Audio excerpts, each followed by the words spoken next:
The Big H Podcast, tune in now. Conversations that'll wow.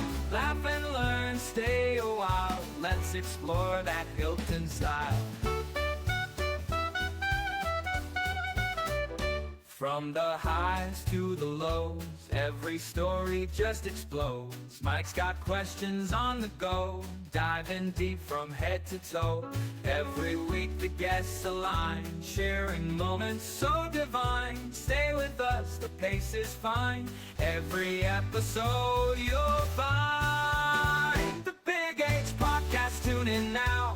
Conversations that'll wow. Laugh and learn, stay a while. Let's explore that Hilton style.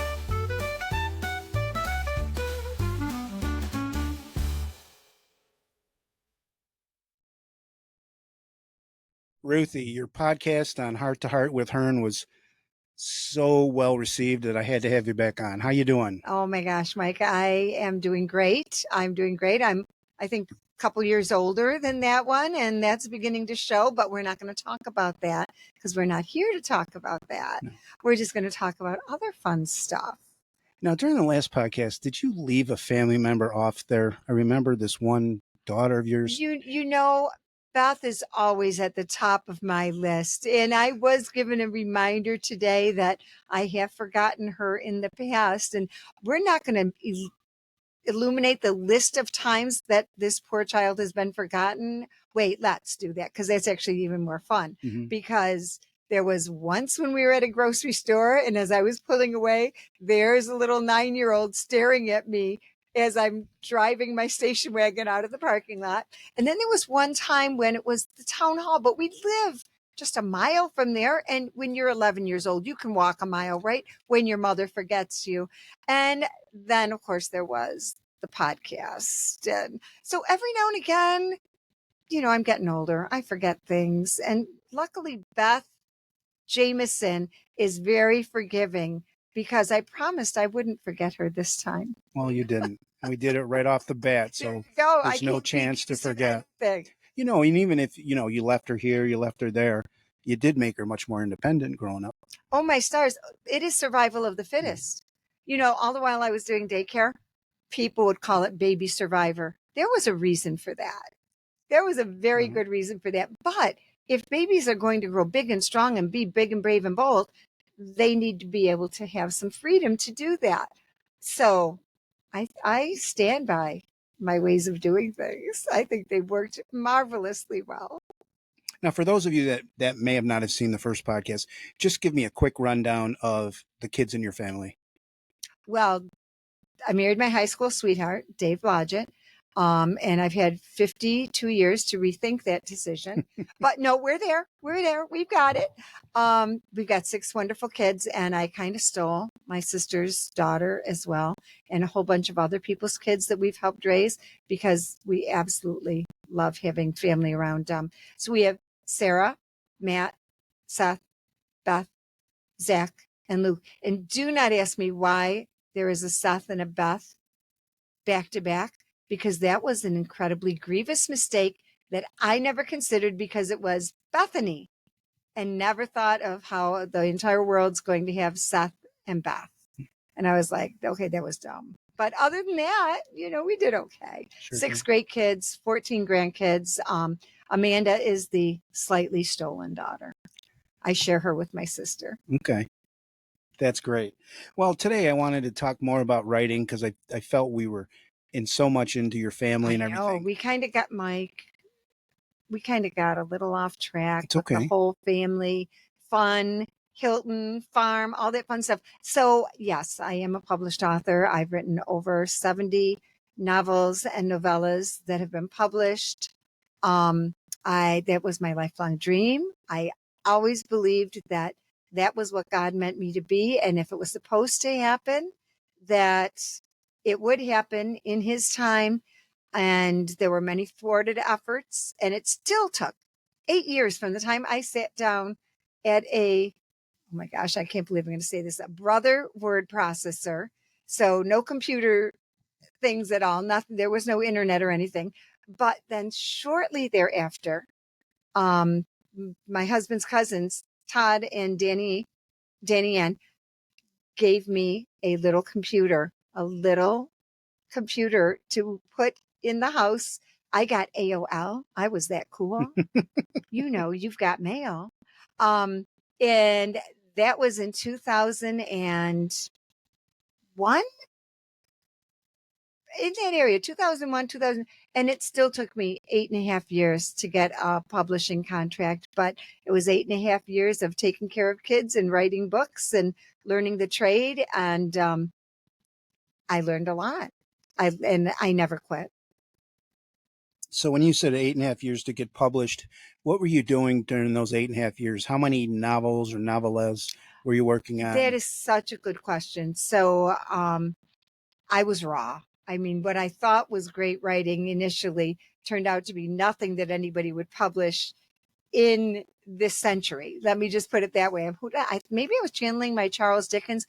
A lot of words. I have a lot of words, and I use them all the time.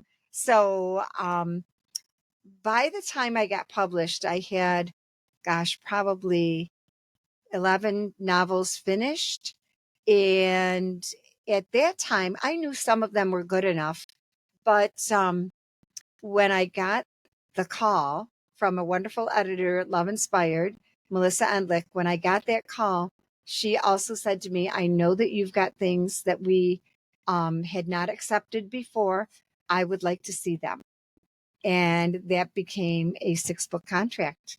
So that first acceptance became 6 books, and then 4 books, and then 6 books, and it just kept growing from there. The motto of that story is whatever you're doing, don't quit. The contracts and the awards don't go to the people who are necessarily the most talented. They go to the people who don't quit. Mm-hmm. And you can see that in sports. You can see that in academics. You can see that across the board. Just don't quit. Keep going. Sharpen your pencils, learn how to attract an audience in whatever it is you're doing, but stick with it. Now, you said that you felt you were raw. You had a lot of words. And then when I was right. Okay, when you got, I guess, rejected a little bit, who A was lot. rejecting that? Was that the editors? Oh my gosh, And yes. how did you handle constructive criticism? Oh, like anybody, I sat there and cried in my beer. Well, I don't drink beer, so there you go. But no, I mean, every rejection was like a stab in the heart. I'm not going to pretend that, there isn't that hope. But I learned as I was getting those rejections, what they were looking for. On some of them, most of the rejections are simply, I'm sorry, this is not suited for us at this time. And you would be like, okay, well, that tells me nothing. But in that time, because romance authors and romance books were flourishing, there were lots and lots of them being published in various arenas, not so many in the inspirational and Christian arena. And that was the market I was targeting. So in that time, there were writing contests, and I entered them voraciously. So it cost money. This was before everything was done digitally. We're talking in 2000, let's say 4 and 5 and 6. And I knew my writing was getting better, but more importantly, my storytelling was getting better. I was learning how to start a story, go through the middle, which is always every author's hardest part, and come to that ending, happy or not, but I like happy endings. I'm a hopeless optimist who is really a realist at heart. I have to fight that. Mm-hmm. And those writing contests give feedback. So the women or men that are judging the contests are asked to jot notes in the manuscript. Mind you, again, paper manuscripts. You weren't sending anything in digitally. Mm-hmm. So you would send that in, you would wait for the contest to be all judged, and then they would send things back. And over those first 2 years of entering all those contests, I was starting to see where I was messing up, where it was attracting people. And it's funny. I'm going to tell you this story because it was funny, although at the time I was like, oh, my stars, what is the matter with you? So I entered a contest that was done. I'm not going to mention which state it was in, but it was their state writing contest. And I got this scathing critique from this woman who said, I really think you overuse big words. I don't think your audience needs to know how intelligent you are. I think if you spoke more simply and, put in small words instead of big words, you would be more attractive to your audience. And I thought, first, girl, get a freaking dictionary, go back to school, because I don't think I used any words ubiquitously. I think actually that you maybe should have not judged this contest. But of course I didn't say that. And I'm not really saying that here because nobody knows who it was or where it was. But that was funny because you realize you're not going to be everybody's cup of tea. And there's a lot of authors out there. Some I love, some I are not anything that I would read. That's okay. There are 300 million people in this country. In the English speaking world, there's a whole lot more. There's a big audience. So you find your niche and you direct toward that and expand. So lots of rejections, Mike, from editors, from agents. Oh, it was so hard to find an agent. So hard. And it wasn't until I got a nod from an editor because of a contest. And then I called an agent and said, hey, they've got a contract they're offering to me for 6 books. Are you interested? And of course, then an agent's interested. Right. That was easy. But that's funny because I got the contract before I got the agent. An interesting thing from this agent who said, interestingly, reading this manuscript, which went on to be an award-winning manuscript, reading this manuscript, I found that it was gerund heavy. You're going to have to help me with that. What's that mean? Okay, so words ending in ing, giving, having, verbs. And I was like, okay, well, they're taking it and they're paying me for it. So that was funny. Because I had to stop and think, gerund heavy. Okay. So yeah, interesting stuff. So when you got that first contract offer and then you got the agent, did you accept that monetary figure that they gave you, or is there negotiation? No, we went straight to auction on Fifth Avenue, and no, of course I accepted it. This is I know, but this is so funny because every time I'm going to just say that when people see like there's these wonderful Hallmark movies, inspirational movies where you have all kinds of things going on and the writer gets a contract and immediately they're doing a book tour.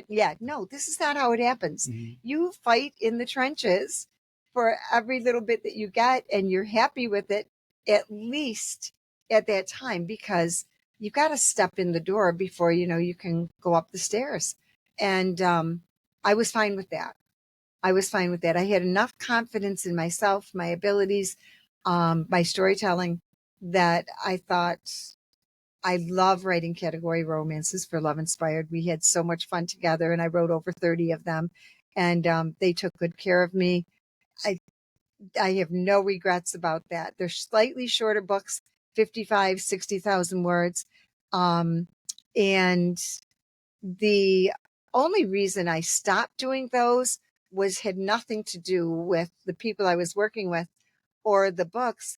It was some very woke policies that came about in 2019 and 20, where they were not letting authors write people of color. You weren't allowed to kind of step outside your physiological and ethnic block. And I've never done that. I've always had all kinds of people because it's my family, right? That's how I live my life. So at that point I thought, you know what, if I have to not use the kinds of characters that I think normal people would come to, the kind of people that are sitting next to you in church or that you've got next door or that you're running into at the coffee shop or at the public market, I'm just going to pause that and do some independent stuff. But then I got tagged for a whole bunch of Guidepost mysteries, and I had a ball doing those and got to use all kinds of people in the mysteries. So that things work out. If you have that faith in God, that strength of your faith, believe that things will work out. And every time I've taken a little leap off of cliff, he's caught me. Mm-hmm. So things work out. They go fine. Anytime that faith was tested and you... Oh, not as far as my writing. We talked a little the last time about my mom. My mother was an amazing author, amazing writer. But she was also plagued by mental illness, what we believe was undiagnosed bipolar syndrome, because we went through the full on alcoholic problems, the major depressions where I wouldn't see her for months.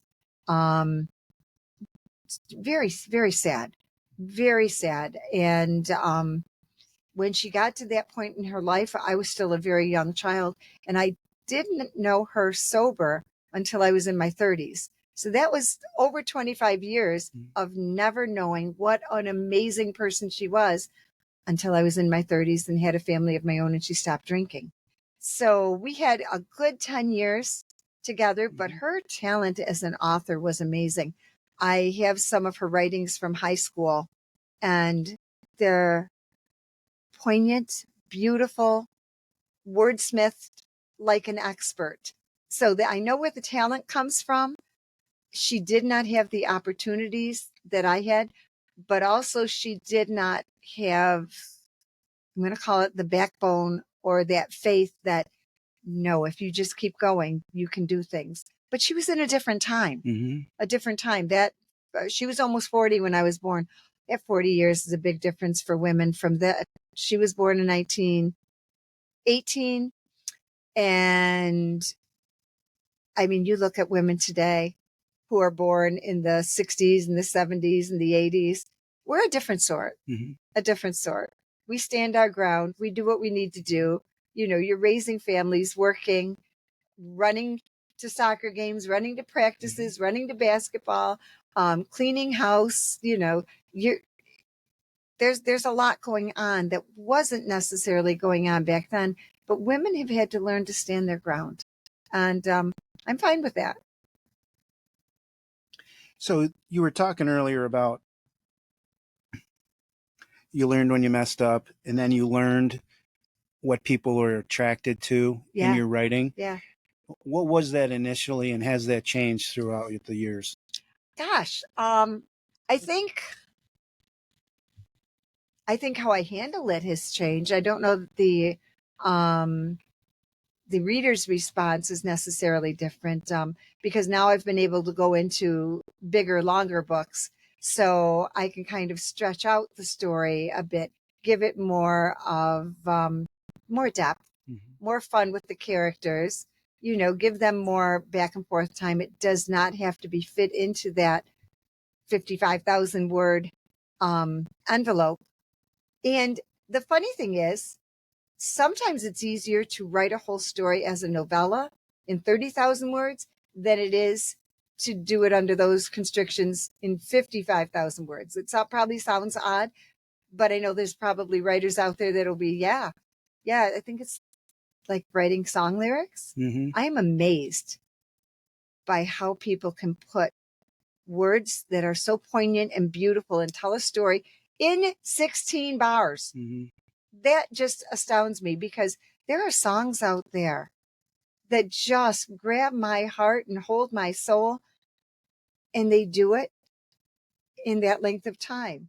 I get a whole book, but then I have to kind of think through that whole book and make sure that I'm not just filling it in with stupid stuff or AI. I have never used AI for my writings. I know that is becoming something that there are authors out there doing and producing books in crazy fast time.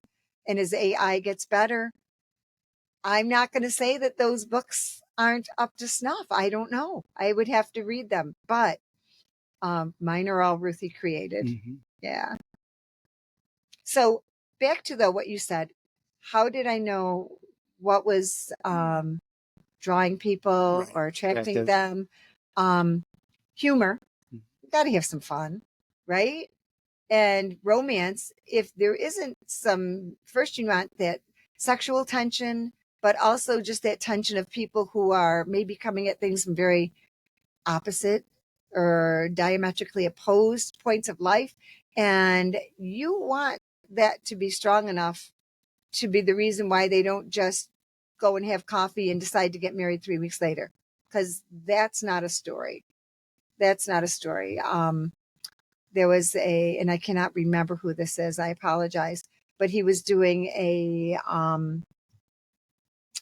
conference that I was at, and he was talking about, now, if Liam Neeson had gone to Europe to get his daughter. What was that? Was that movie Taken? I think it was Taken. I think so. So he goes to get his daughter. He says, so if he gets there and the daughter's waiting in the hotel, story over. Mm-hmm. But she's not. So now your story goes into all the depths of where she might be, who has her. He said, so you can't solve the mystery or the problems or the antagonism too quickly. So then I just kind of learned to have fun dragging it out, let them have some fun, let them spar a little bit, let them be normal. That's, I think, a fun thing to do. But also when you're working on those longer books, I get to have that interaction with other characters, whether they're family or friends, colleagues, coworkers, enemies, weird people in the town. Just so you know, everybody in Hilton, I have not put any of you in books. Okay, that's a lie. But I'm not going to tell you who, because it's always been good. That might also be a lie. But whatever. You see people doing something and you think, what if? And you turn the situation around in your head. So I'm not really putting them in the book unless they've annoyed me. Mm-hmm. If they have annoyed me to a certain level, they're probably going in a book under a different name, different description. And if it's a boy, it's probably going to be a girl, and vice versa. So they never realize who it is. But that's my therapy, Mike, because I don't have to go to a therapist and pay them or, use my Medicare. I can just write about things, and I am my own therapist. I think that's pretty cool. Do you keep a journal or a diary? No, I do not. Okay. One of the questions. It's like work, Mike. It's like work. One of the questions: do you write more dialogue or description or? Well, so that was my big mistake initially. Was I went to my first authors meeting, which was a lovely local writers group here, and I went there thinking I was all that in a bag of chips because, like I said, confidence has never been a problem. And I knew I had talent. And I read to these sweet ladies who sat there and took it. God bless them, every one of them. 9 pages of me talking about this gentleman who had lost his wife and how he was feeling and dealing with his little daughter. And they just sat there, and I'm sure in their heads they're thinking, oh my God, will she ever shut up? And eventually I did. And they're like, Ruth, you know what? That's great. You're talented. You need dialogue. Mm-hmm. And that was my first comeuppance. And I learned to put lots of back and forth rather than tell a story, show it. Let your people show it for you. So I try to do that as much as possible. I mean, you've got to have some description in there. Mm-hmm. Dickens wasn't all wrong. He just went on forever and ever and ever. And I have an entire collection of Dickens, so I can say that because I really like Charles Dickens. But that kind of writing these days is not going to get you a publisher and not going to get you an agent because things have changed. And you don't have to use, like that woman accused me of, an ubiquitous number of big words. What other authors that you read when you were younger made an influence on you? Oh my gosh. So that is such a good question. Let me just say that I still treasure and mostly have all of those coming of age books that meant a lot to me growing up. That list includes Where the Red Fern Grows, The Yearling, The Secret Garden, the book that influenced me the very most was one that I then finally bought a copy for each of my kids because I thought they will understand their mother better if I give them each this book. And it was called Understood Betsy. And it was by, I believe, Dorothy Canfield. And I believe then she got married. So I think there's a third name now. But anyway, I read this book. And this book was about a little girl who was with very overbearing, very over anxious, very worried great aunt and aunt. And she was living with them, and she was Elizabeth Ann. And everything was very, very proper. Their home was proper. Everything they did was proper. She was very coddled. She was very sheltered. Nothing could ever interfere with Elizabeth Ann's life. And she just was sickly, never could go and just play with children because she was not strong.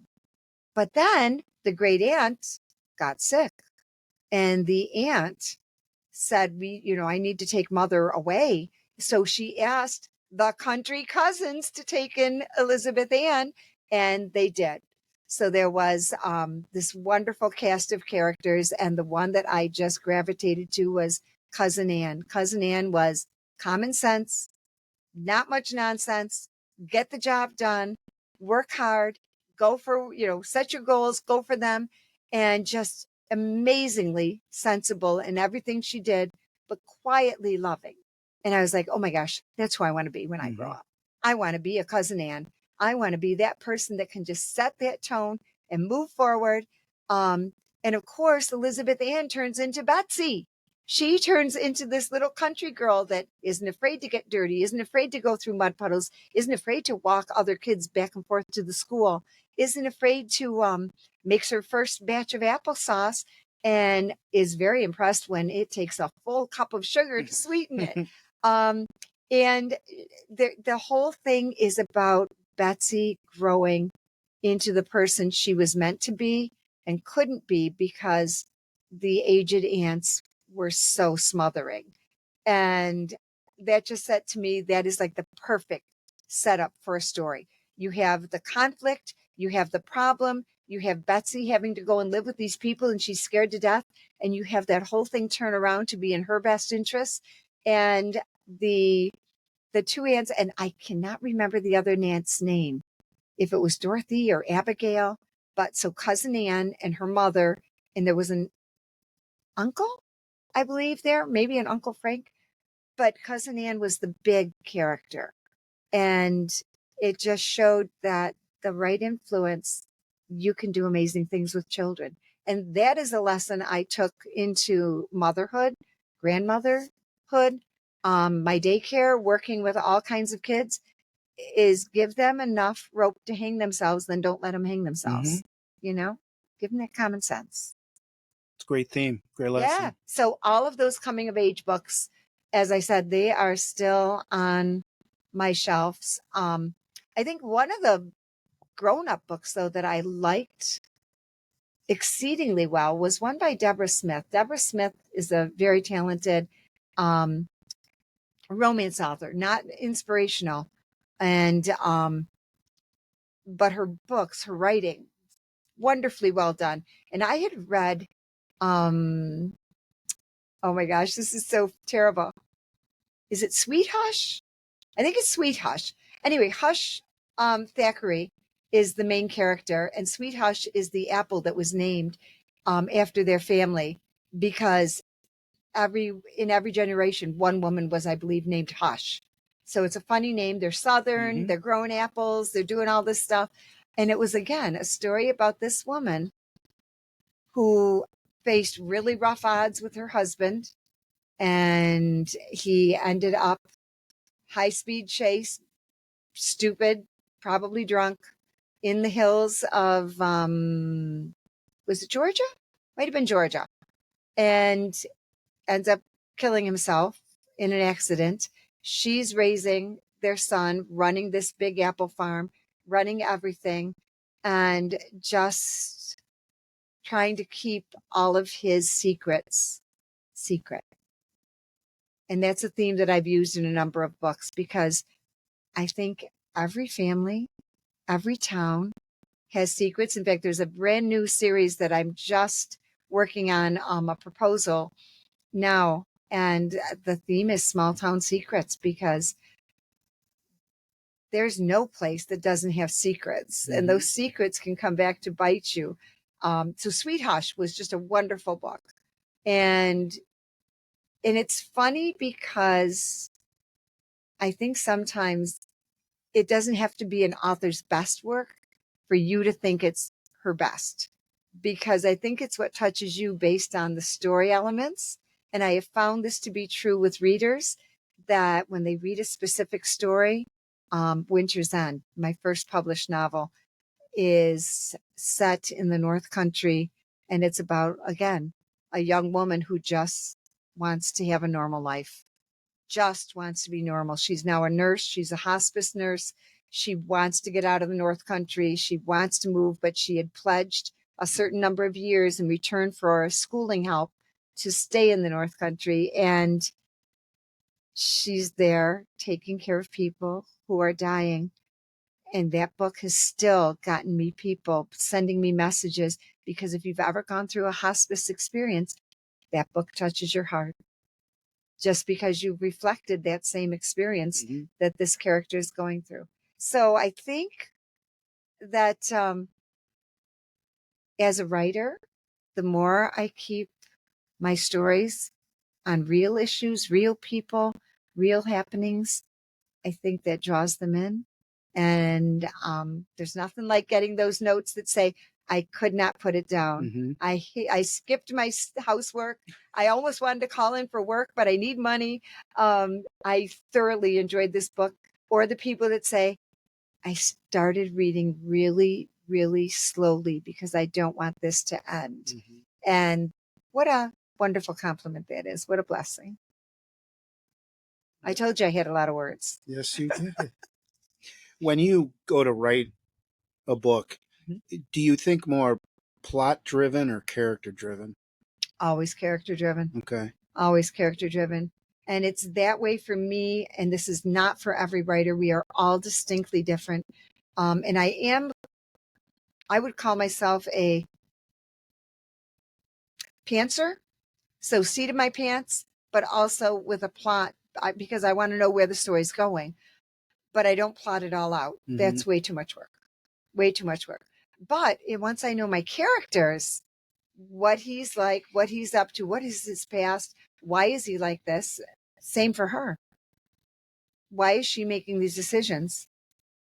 Why doesn't she why doesn't she just get up and go where she wants to go? Why is she putting herself through this? And there's always a reason. And once you have those reasons, then it becomes, I'm going to use this, and I don't know if other authors will see it the same way, but very scientific in that it's an action-reaction sequence.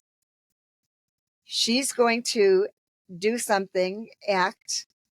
He's going to react, and that's going to spur the next scene. Because however his reaction is, in character with who he is, what he's doing, why he's being a jerk, or why he's amazingly helpful and she doesn't want any help. She's spurning that help and like, no, get away. That's all based on who they are. Those character arcs that people love to talk about. Don't know what those character arcs are. I just know that certain people are going to act certain ways. And again, I might take those from people I meet. It's entirely possible. So you also said you write mysteries?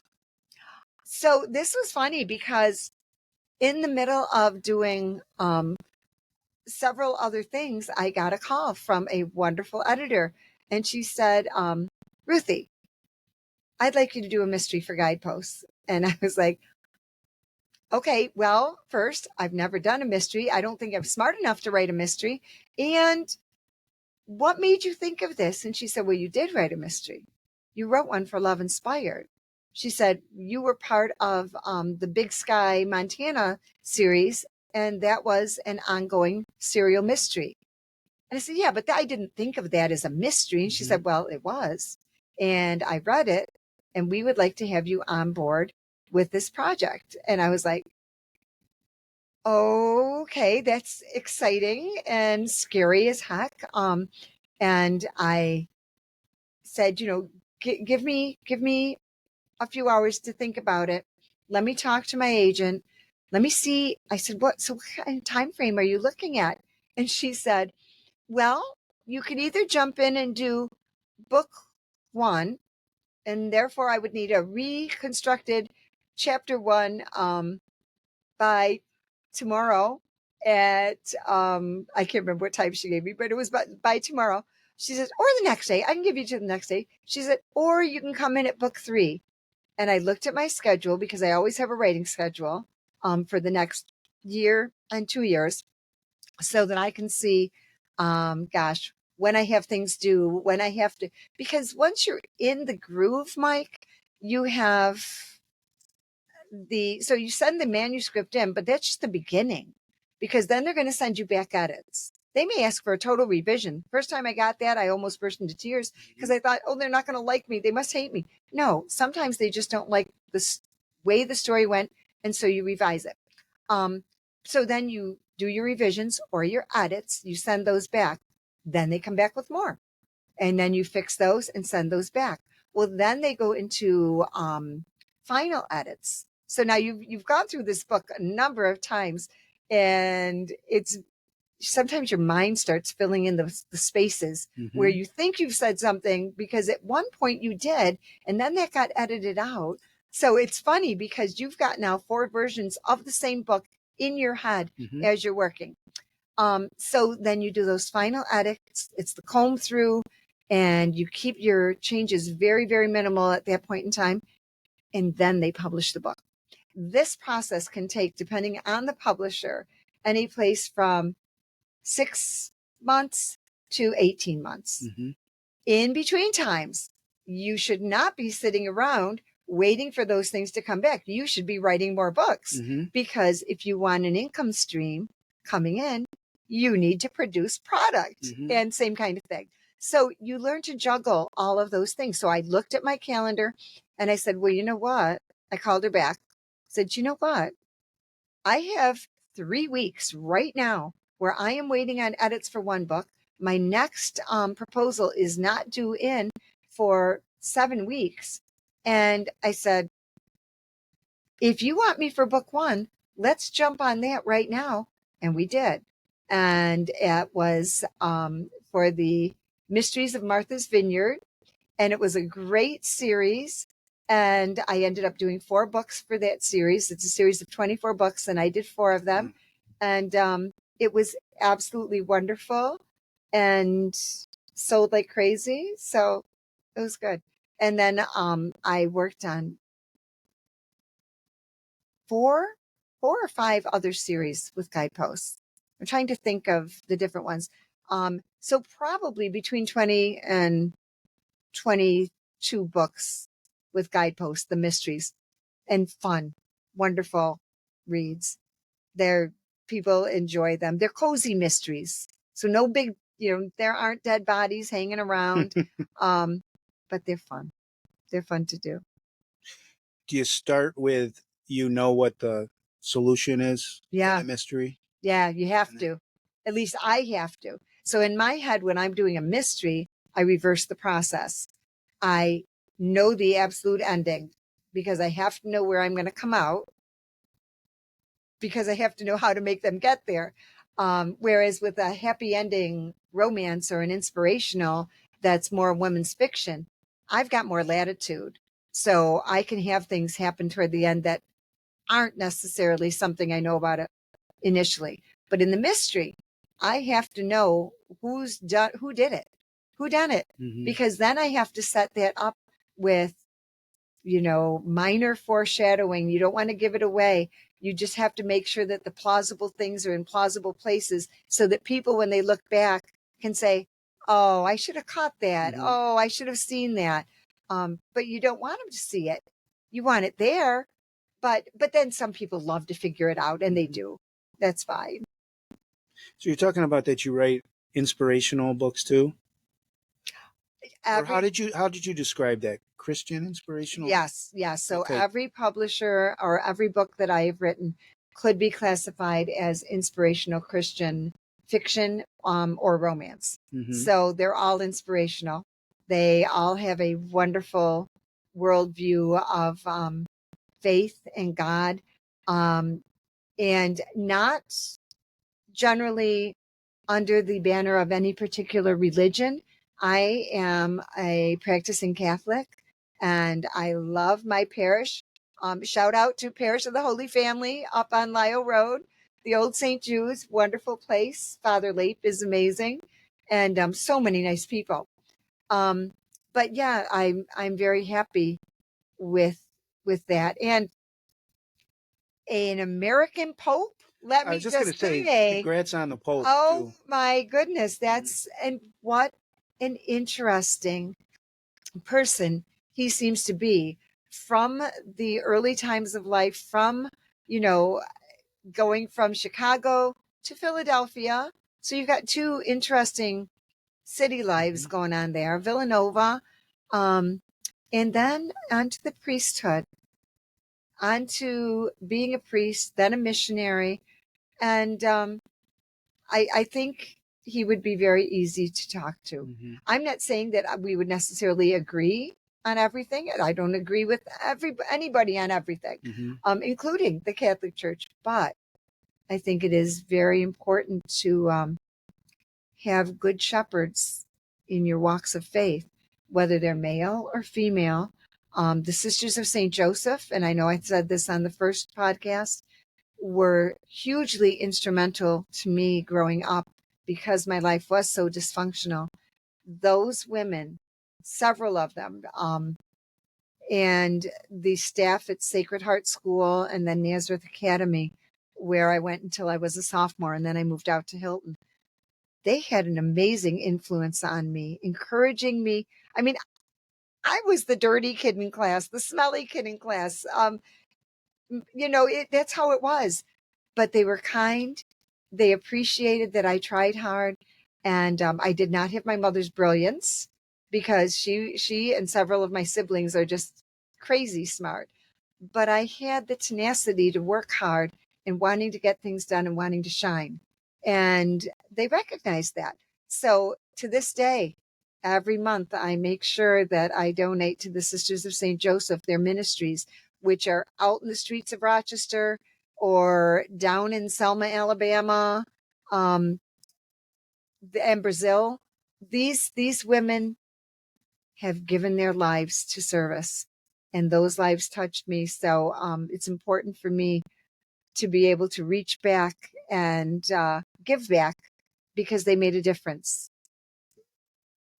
So yeah. So shout out to Parish of the Holy Family there and the Catholic Church. But when you're writing books, the publishers want them to be non-denominational, so they can be ecumenical. So you could be talking about anybody in any church, in any faith. So I don't call services mass. I call them services. We don't generally use priests, except in Refuge of the Heart, which was specifically done for a Catholic publisher, Franciscan Media, because it was a church with a priest that sponsored the refugee who came over here to live in America. So that was one of the rare instances, though. Mostly they're done to be non-denominational. A lot of it, your writing seems to be coming through that faith in God. Did that just Absolutely come through naturally? Oh, I hope so. I hope so. Right. I hope that when you're writing this stuff, that you're living it, that it's part of you, that it's ingrained in you. So, and again, I will tell you honestly, that is not always the case. Good writers can come off like good actors and actresses, and they can pull all the right words out of the air. But in my case, I certainly hope that I am writing exactly the way I feel about how amazing faith is, how it becomes your stronghold, how no matter what else happens, if you have that faith, if you are rooted in the beauty of the Bible, of Jesus's sacrifice, if you can look at all of that and not be touched by it, I find that more amazing than people believing that a crucified man, God, rose up from the grave and died for our sins, because it's Jesus. So yeah, I hope that my faith bleeds through. However, I hope that it is also not preachy, because that's annoying. Not know it all, because same. That it comes through organically. And for lots of times, my characters have no faith when they start the book. And I am not a person that does conversion stories. Are you familiar with conversion stories? No. Okay. So conversion stories. And if there are any, I can't believe I'm going to say this, but if there are any evangelicals out there that are going to smack me down for this, please understand, it's not that I don't like conversion stories, it's that it's not me. So conversion, I think I know what you're going to go ahead and explain. Yeah. So basically it is where the person comes to a point in the book where they are just openly converting and giving their life to Jesus, maybe dropping on their knees, maybe not, but just that openness of, I accept you, Christ, in my life. And I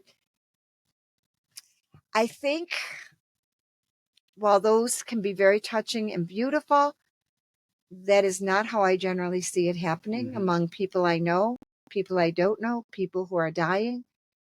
It happens differently.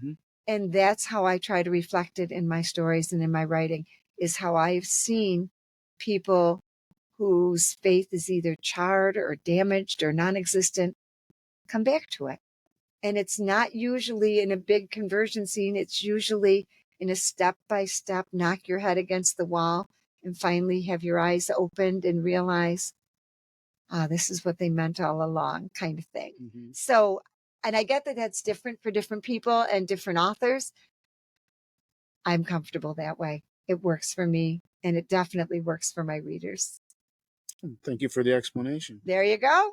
I told you, lots of words. Can you spot someone who's not writing naturally with faith in God, and it's more of an, I forget the word you used. No. I mean, if they're bad, yes. No. There are, as I said, some very skilled authors out there who write what they write, but it is not necessarily based on their lives or how they live. And I've seen people garner contracts for books that are beautifully done, and under another name, they're writing really heavy sex stuff for some other publisher, but it's under a different name. So now, again, this is not me being judgmental, because I'm not the book police. They can write whatever they want. Do I think that you can be writing hot and heavy, crazy, almost pornographic sex scenes for XYZ publisher over here and writing beautiful, overcoming terrible life realities over here with a beautiful message of faith, and have those two things jive in your head that they're both okay? I have a problem. I would have a problem with it. I could not do this and this. Now, again, that's not me being judgmental. But in any part of life, things are not always what they seem, right? I mean, that I think we're kind of maybe a little naive if we think they are. Right. So, and I can be labeled naive at times. It happens. But I think a skilled writer, again, is like a skilled actor. You would never know that there's anything amiss unless you go digging. And most people don't dig. You talked about AI briefly. Explain how that's changed the field of writing and possibly how it could be in the future. I tell you, Mike, this is, it's so new that I don't think it's had a huge effect now. I think it's going to, especially on the indie market, because as I said, I think there are authors out there. And again, I don't even know if they're like real authors, But all you need to do is put a prompt in AI and it will come up with a chapter for you. Mm-hmm. And then you just keep prompting the chapters. And then you have to go through them because AI is not quite there yet. Mm-hmm. It makes mistakes. It's repetitive, depending on which program you're using. But it's so close. It's so close. Colleges, I know they're going to have a very difficult time figuring out who wrote what when it comes to essays or papers because AI is getting that good that it's it's going to be very easy. People aren't going to have to hire a Ruthy to write their English paper for them. They can just poke it into AI.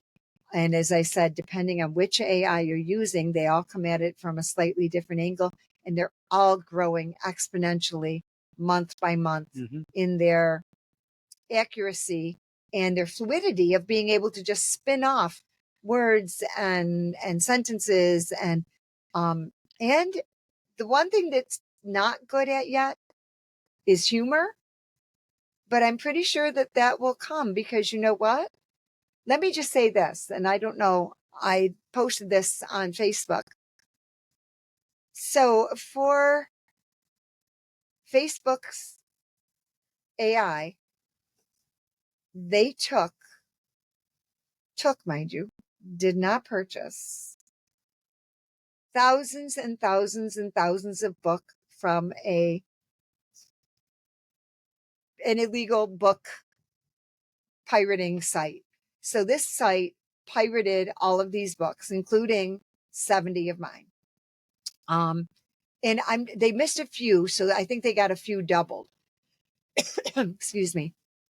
So this site pirates books, and you try and stop them, and publishers try, everybody tries, editors try, we try, but then they just reconfigure under a different name, hide themselves on the internet, and until somebody else reports that, oh, your books are on this site, and then you go and ask them to take it down, and they put them back up under a different site. So I don't know if there's any way around that at this point. At this point, it doesn't seem to be. But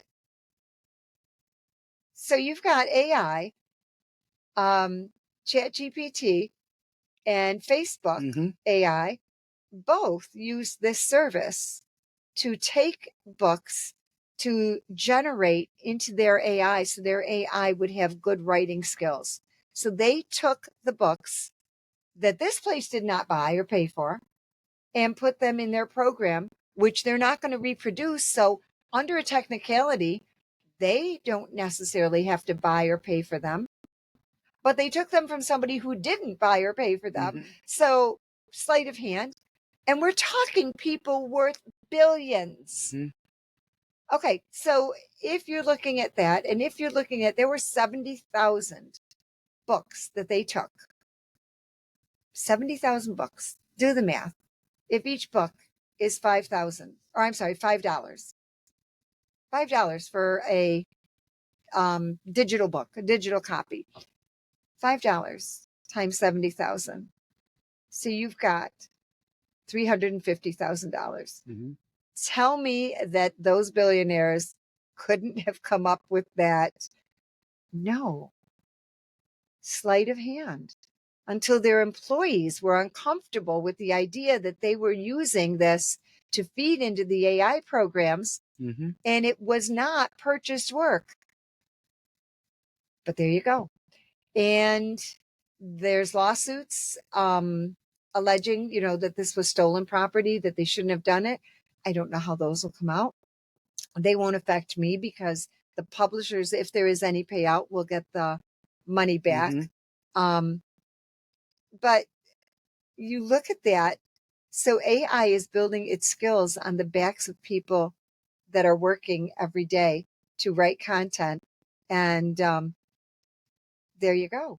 And the New York Times had sued, gosh, a year ago, 18 months ago. I don't mean to go off on AI, but Mm-hmm. we were talking about Mm-hmm. it. So you get this extra little Ruthy informational saga. The New York Times had sued, gosh, I can't remember which one it was, but because their content was being taken so that AI would be smart about certain things going on. And they're like, well, we're not reprinting it. We're just using it. And they're like, yeah, but that's not fair. We wrote it. Our reporters and our opinion people, they wrote it. And they're like, well, we're still using it. We're not reprinting it. It's legal. And under the law, it is under some funny little corner of the law that says, oh no, as long as they're not reprinting it, they can take your information and utilize it to build their AI models to put you out of business. So there you go. Oh. Come on. You know what? We lived through the whole Kodak thing here. Mm-hmm. I watched so many of friends and family have to go and train people in Mexico how to do their job so they could take their job. So this is not like the first thing. What goes around comes around, and things happen. So AI,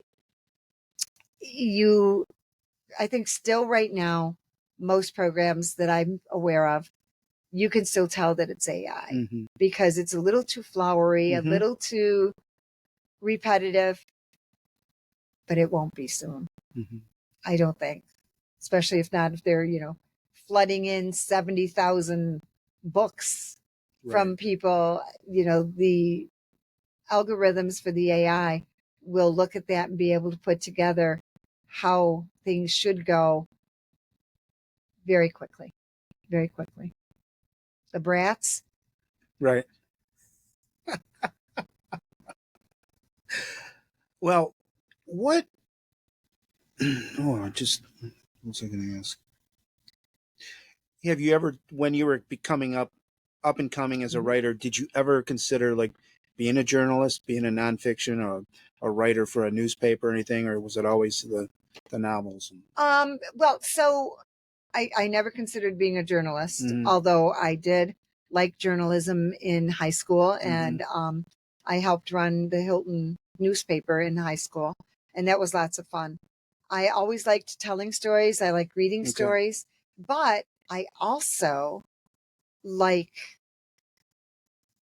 kind of delving into stories of the day, not just politics, but things that are going on that maybe seem right or wrong. So I've always had that interest and a huge interest in education that, I think has been one of my mainstays for writing for newspapers in opinion columns over the years, but nobody reads those anymore. Mm-hmm. So it's a whole different thing.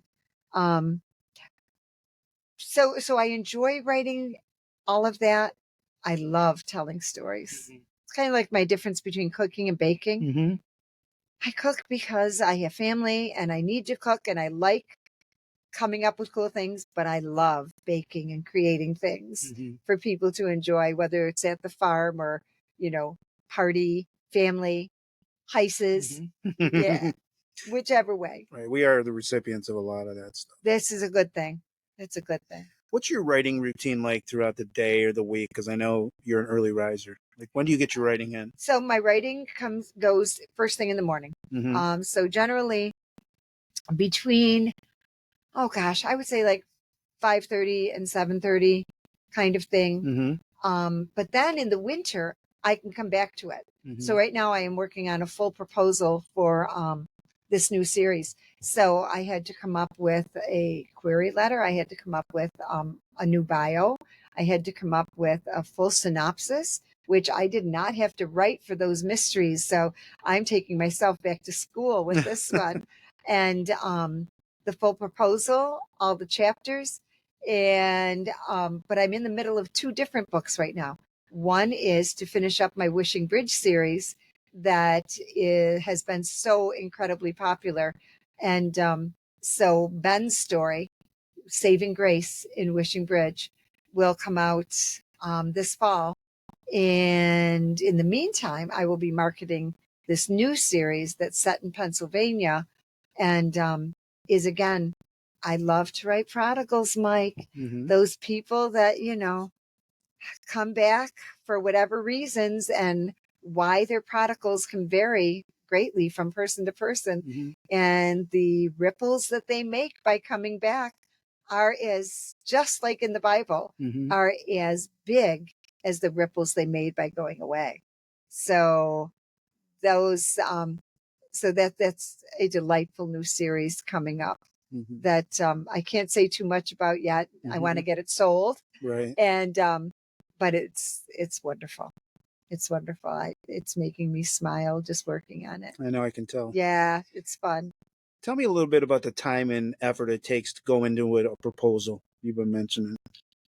So a full proposal like this takes, gosh, I would say you're talking many weeks. So the full proposal requires at least the first few chapters and then an overview of what the whole series will be like, a little bit about books 2 and 3 and 4, however many you're proposing. Then your synopsis on the first one. But then again, part of that, it goes into that overview, the arch of the entire series, how you want things to start at this point and go over the bridge to get to that point. Sorry, microphone. Um, and so it depends, because when I'm doing a new series, I find that I generally write the first few chapters, and that's what teaches me what my people are going to be like. So then I go back and I rewrite those chapters based on what I now know they're going to be like. And those are the chapters that get polished and sent in. Okay. So the first few chapters are probably what other people would do if they're doing a storyboard, or if they're doing, chapter by chapter little verses to get themselves through, or if they're plotting everything out. Because I don't do that, I really have to know those characters very well, because I want them to react appropriately to whatever happens based on what kind of background I'm giving them, what kind of history. And that's important. But I kind of keep just all of that in my head. Mm-hmm. I don't take notes on it. I think actually writing those first chapters is my note taking. And once I get through that, I'm like, okay, wait, I want to move this here. I want to put that there. And if she's going to do this here, I've got to have her do something back here that's going to lead the reader into this and say, girl, what were you thinking? Mm-hmm. Why did you just do that? Or, well, of course you're going to do that. That makes sense. So that's my methodology, which is probably different from others. But then from that point on, as I write chapters, each morning when I get up, I go back and I reread what I had written the day before. Mm-hmm. I edit that, fix it, trim it up, find some of the crazy multiple times I use certain words, ubiquitously, Right. and straighten it all out. And then I move into whatever I'm writing for that day, because now it's a natural feed. Mm-hmm. And I know a number of writers that I like who do that same kind of thing, because the flow works, Mm-hmm. because you've just fixed what you've done the day before. You're ready to move into the next scene, and that scene is going to flow because you came at it right out of the scene before. Mm-hmm. But every now and again, I have to go back and add scenes in, take scenes out, because I'll be like, okay, that didn't work. That didn't. And there was one, ask me if I have a regret. What's your one regret? This is so funny because it's in the Wishing Bridge series. And the first 2 books were contracted by Waterfall Press, which was a division of Amazon. At the end of the second book, they discontinued that imprint. So I put the rest of the books out on my own, and they're wonderful. But in that second book, oh my stars, this wonderful, wonderful editor, Faith Ross, I believe it was, who said to me, I don't really think this fire needs to be here. I don't see what the point is about that. And in my head, I was thinking, oh no, I can use that having had that fire, that family burning out of their house kind of thing. I'll use it in the next book. Nope, didn't. Never used it again. Never needed it. Should have dumped it when she told me to. And she was very nice about it. But I thought, okay, that was just dumb, because I try not to leave things hanging that don't have an organic ending. So I could have, like later on in the books, said something about, that house that burned or that family. But now it's gratuitous. It's just me covering my tracks and not wanting them to actually be in there because there's no reason for them to be in there. So didn't have to burn the house down. That's all I'm saying. Didn't have to do it. Meant nothing to anyone. You mentioned marketing. How do you market a book? I mean, do you do it yourself, or do you have others that do it for you, So, publishers? Or I don't. How does that work? well, if you're working with a publisher, they're going to help with a lot of the marketing. And then it's going to be in bookstores or in retail stores. But that's becoming difficult, Mike, because if you've walked through a Barnes and Noble lately, you'll notice that there's a whole lot of that store that is not books. You've got a whole magazine wall. You've got an entire toy wall, an entire toy section, a puzzle section, a game section, and STEM games. So they're going for a more educational kind of look in that. But when you look at the book racks, quite often, instead of the books being spine out so that you see a whole bunch of books, they are one book set there so you see it and it's taking up this much space instead of 6 of those books taking up this much space. And that's a money, a dollars and cents problem that bookstores are having because books are expensive. I just got a note from Amazon today telling me that we're sorry, but we have to change your royalty rates on your published paperback. So anything print. All of my independent books are done in paperback and in virtual, in ebooks. So Kindle or Nook, whatever. But they need to change that. They're taking 10% off of that because they said that the costs for everything are going up. Unless, Mike, unless your book, you've got it out there for over, I think I might mess this up, for over $10.99. So if you price your book at $9.99, you're going to lose 10% royalties. If you price your book at $10.99, you get bumped back up to that, but you may lose sales. Is this water for me? Yes, of course. Thank you. Take a sip. So that's interesting. And I have found, this is just another little funny thing that's gone on the past couple of years.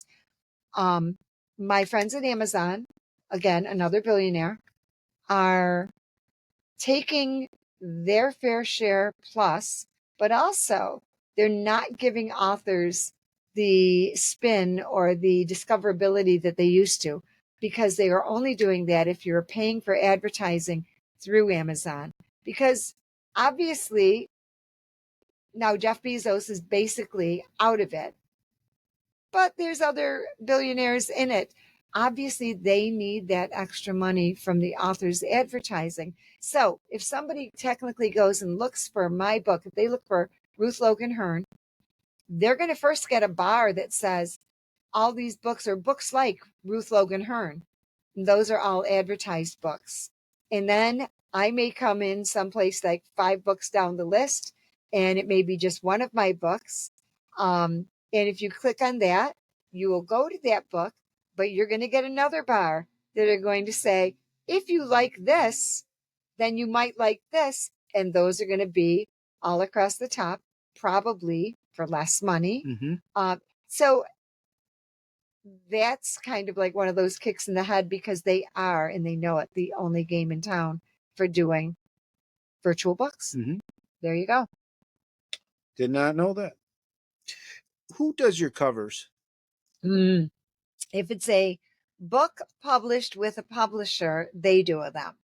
If it's one that I've gotten back, or the 4 Wishing Bridge books that we've put out since, or any of my other independent works, Beth Jameson, that wonderful daughter of mine, never forgotten. Beth does the graphics, the covers, and the editing, and she is wonderful. I cannot sing her praises enough. She kind of started doing this when she was like an older teenager, reading my work as I was, playing around with things. And I sucked, by the way. I'm not going to lie. They were terrible. But she kind of cut her teeth on that. And now she works for me and for several other authors. She does independent editing and graphics and covers. And if you look, the first two covers for the Wishing Bridge series, Welcome to Wishing Bridge and At Home in Wishing Bridge, were done by Waterfall Press Okay. and Amazon. And they're beautiful. They were wonderful to work with. So then Beth and I got together to figure out how we wanted to go with. The first two have a woman on the cover. So every other one is going to have a woman, the heroine, on the cover. But then we had to figure out the setting. So then we go into iStock or what are the other ones, Mike? Unsplash is free. iStock and the other ones are all I pay, and then I get to use the pictures. So we go through them. Finding the right person is the trick. Finding the right person with the right background. But now photographers have gotten better at this, or gotten more computer savvy, because you'll find more pictures of people that you can use on book covers with just a plain background. Also, software has been developed now that can erase the background totally. 5, 6, 7 years ago, that didn't exist. You had to go in and gently, kind of cut out with, I don't know what you would use, but to get that image away from the background. Not anymore. One click of the button, it's gone. You've got that person. So she does an amazing job. So she'll be doing the cover for Saving Grace in Wishing Bridge. One of the prettiest sets she did for me was a series that I got back the rights to from Love Inspired. Thank you, Love Inspired. And it is set down in Canandaigua Lake, but it's called Grace Haven. So I kind of disguised the area as a fictional place, but it's really Canandaigua. And beautiful. 4 brides on the covers, stunning covers. People love it. The covers sell those books, which is a wonderful thing. So yeah, no, she's, and she's all self-taught. She didn't take any of this in college. None of it. She's self-taught herself, all the things. And don't you find that quite often is the best way to do things? It sure is. You just start someplace and keep going. And when you get good, you keep going and get better. Learn by doing. Exactly. If no one's read any of your books, what book would you recommend that novice reader to pick up and read? Oh my gosh. Oh, there's, I'm going to be honest, there are several, depending on what genre you're looking at.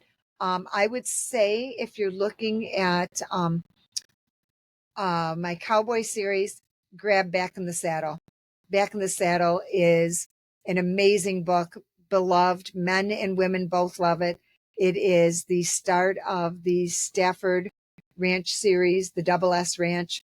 And it's a great family, crazy family, set out in Washington State. So I got to do a little exploring out there, check out how different it is.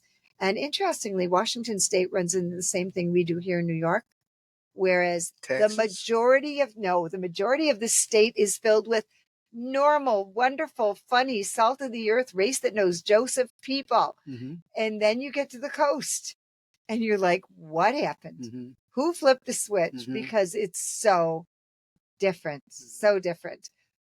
So you see that with multiple states. And here in New York, we face the same thing, because when you get away from New York City at all, you tend to find more and more people who are just regular folks. True. Getting through, making money, paying bills, raising families, running farms, running businesses, teaching kids, coaching. So, but it's amazing how different that can be. So your setting in a book is a huge thing. So setting those books out in Washington State was so much fun, because you've got a great Native American culture there. You've got the Kittitas Valley there between the mountains, where they realized that by using river water, they could create amazing orchards. Mm-hmm. So all that Washington State fruit came from things that happened in the early 20th century when they were realizing, wait a minute, this is really fertile land. We've got all this water. How about we start utilizing it? And they kind of grew their own empires when it comes to different industries. Mm-hmm. And so very interesting stuff. But that book is a great one. Welcome to Wishing Bridge. Okay. Wonderful story. Opens the Wishing Bridge series. And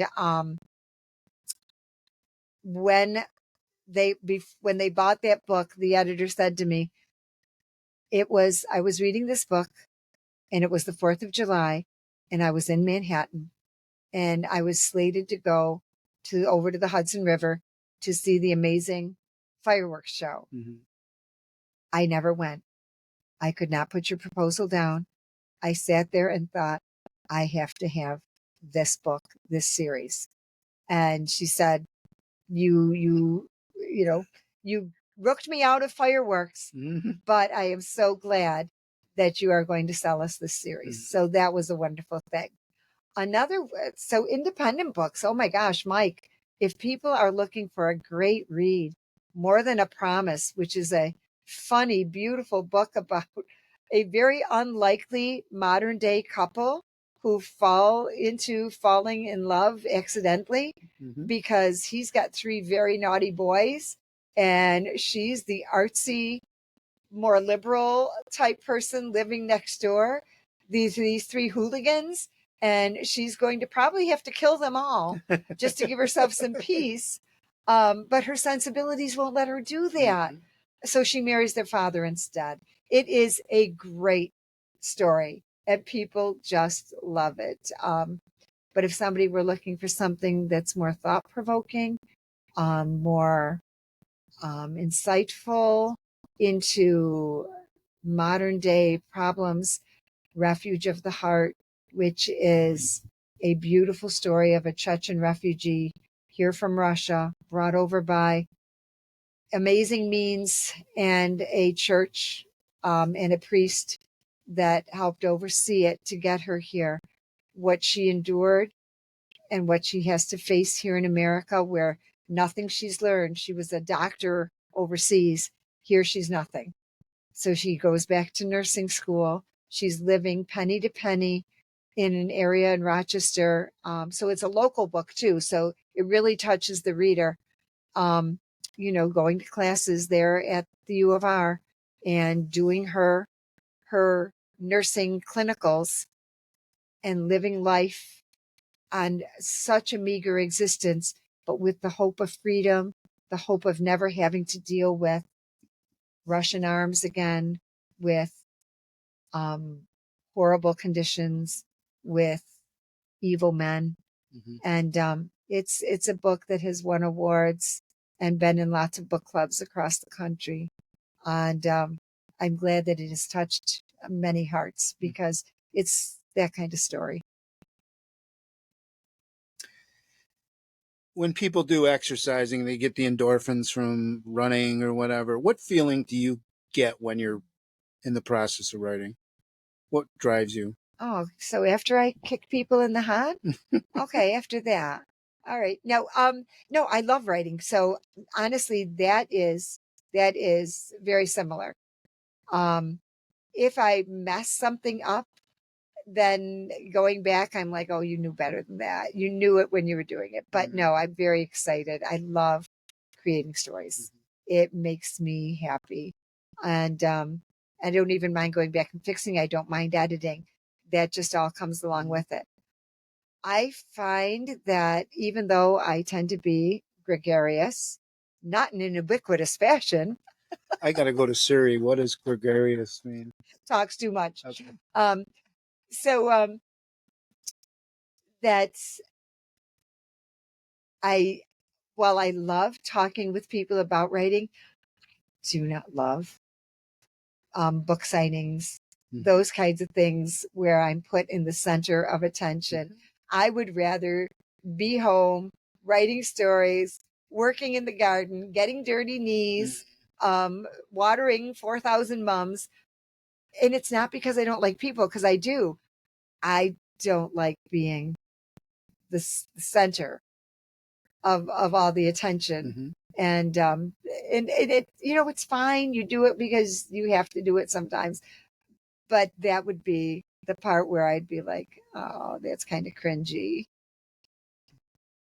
Let me just write books. I know what I'm good at. Was there ever a book that really drained you? You talk about persevering and all that. I'm going to be honest. No. I mean, I will say that at certain times it's, I have to really push to stay on task Mm-hmm. because, as a mother and a grandmother and working with kids, and you get to holiday time and it gets crazy. You get to June. Mm-hmm. June always gets crazy. But then I think about it as, girl, the entire world goes to work every single stinking day. Do your work, Mm-hmm. do your job. Because, and that's why I get up so early, Mm-hmm. so that I can do that. Because once you're in the mix of the day with a big family and a farm and one of those husband things, there's so many things that are going to pull your attention away. Mm-hmm. So if I can get a couple thousand words written that morning, I'm golden. Mm-hmm. I don't have to fret about it, because if you're writing a couple thousand words a day, even 1,000 words a day, think of that. That's 365,000 words a year. Mm-hmm. That's like 5 books. Mm-hmm. And if you figure in editing time, figure it's 4 books in editing time. When you're doing that, I think you're actually treating your business like a job. You're looking at it and wanting to do your best, get your best out of it. But then I still have the grace of having my family life when I need it. I know so many authors who they'll procrastinate. And then the last 3 weeks, they go into a hiding mode and hide in the basement, and they're writing their book and they're working, 8, 10, 12 hours a day. I would probably shoot somebody. Mm-hmm. Literally, I'm not even kidding.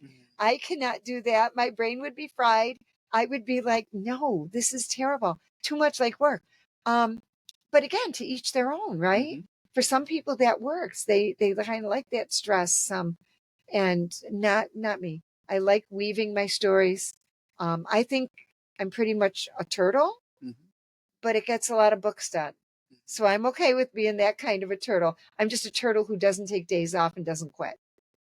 So, It's a great mantra to live by. I'm right? going to leave the final thoughts to you. Any question or thoughts I didn't elicit from you that Oh, you'd Mike, like don't to ask add? me to think. It's late afternoon. You've done a lot of thinking and a lot of explaining and used a lot of words to do it. There you go. I Yeah. do. I have that skill. It's like one of my What's superpowers. one thing that maybe people don't know about Ruthy?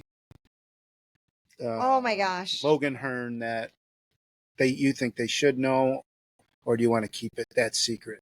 No, you know what? I honestly, between writing and the farm, Mm-hmm. I think my days for secrets are over. Mm-hmm. I mean, honestly, what do I have to be secret about at this point?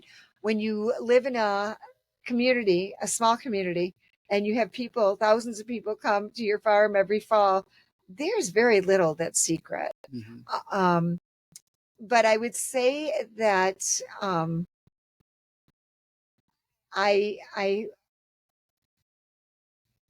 would say that I hope that what I do and what I say comes through as sincere, whether I'm writing about politics or about change or about families, about life, about death. These are very serious subjects, and we all go through them. Our hearts and souls get bogged down by things so often, so often. And we have to be able to look deep within ourselves and know that if things are bad, they will get better. Mm-hmm. We have to be able to know that. And I mean, I wish everybody were a person of deep faith, but if you're not, I promise you, things will get better. Mm-hmm. And I know this and can say that and can promise that because they do. because I've lived long enough on this planet to know they do. And that people, when they suffer from either mental illness or depression or any kind of agonizing things like that, whether it's from grief or from just not liking yourself, there's lots about you to like, lots about you to celebrate, lots about you to enjoy throughout, whatever life you have, because nothing that's going on outside of us is that important that we lose our faith in ourselves and God. And I think those are things that, if I were talking to people and saying, I hope this is what you'll think, and it comes back to that Irma Bombeck quote that I have at home, that I post every now and again because I love it. When I stand before God at the end of my days, I want to be able to look at him and say, I used every bit of talent that you gave me. And I think if we're doing that, we're okay. Well, Ruth Logan Herne, thank you for sharing your talent with me. Coach, it's always a pleasure. We went from heart to heart with Herne to revisions with There Ruthy. you go. Everything needs a revision, including most men. Exactly. And again, it's great to get to know more of you. And I'm looking forward to picking out one of those books.